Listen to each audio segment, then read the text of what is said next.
అందరికీ నమస్కారం. ఉదయం వంట చేసేటప్పుడు ఎంత జాగ్రత్తగా చూసుకున్నా ఒక్కొక్కసారి చూడండి స్టవ్ మీద ఇలాగా ఒక్కొక్కసారి అన్నం పొంగిపోతుంది, అలాగే పప్పు కూడా పొంగిపోతూ ఉంటుంది. కొన్నిసార్లు పాలు కూడా పొంగిపోతాయి.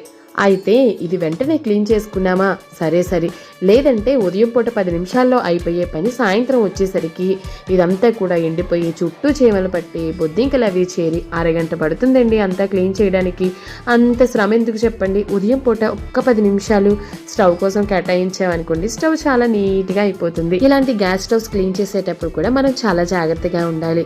స్క్రబ్బర్ ఏది పడితే అది పెట్టి రుద్దేశామనుకోండి పైన స్క్రాచెస్ పడిపోతాయి. అలాగని నీట్గా ఉంటుంది కదా అని ఎప్పటికప్పుడు కడిగేసామనుకోండి లోపల ఆ పైప్స్ అవి కూడా రస్ట్ పట్టేసి గ్యాస్ ఫ్లో సరిగ్గా అవ్వదన్నమాట. ఇవన్నీ దృష్టిలో పెట్టుకొని ఎప్పుడైనా స్టవ్ ఇలా అయినప్పుడు మాత్రం ఇలా క్లీన్ చేసుకుంటాను. ముందు ఒక వైపర్ ను తడి చేసి అక్కడ ఉన్న ఫుడ్ పార్టికల్స్ అన్ని కూడా దాంతో అయితే తీసేస్తాను. ఇక తర్వాత సోప్ కానీ కొంచెం లిక్విడ్ సోప్ కానీ యూజ్ చేసి స్టవ్ పైన అలాగే స్టవ్ కింద కూడా మొత్తం కౌంటర్ టాప్ మీద నీట్గా క్లీన్ చేసేస్తాను.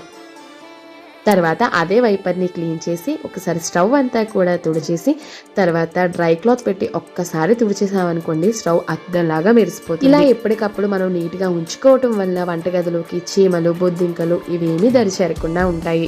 వంటగదిలో మెయిన్ గ్యాస్ స్టవ్ దగ్గర మాత్రం చాలా నీట్గా ఉండాలి.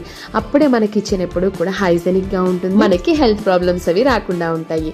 మీరేమంటే నాకైతే స్టవ్ అంతా క్లీన్ చేసుకున్న తర్వాత వరిపిండితో కానీ చాక్ పీస్తో కానీ చిన్నగా ఇలా ముగ్గు వేసుకోవడం అంటే ఇష్టం. మీరు కూడా ఇలా చేస్తారా? చేస్తే కనుక కామెంట్ బాక్స్లో షేర్ చేయండి.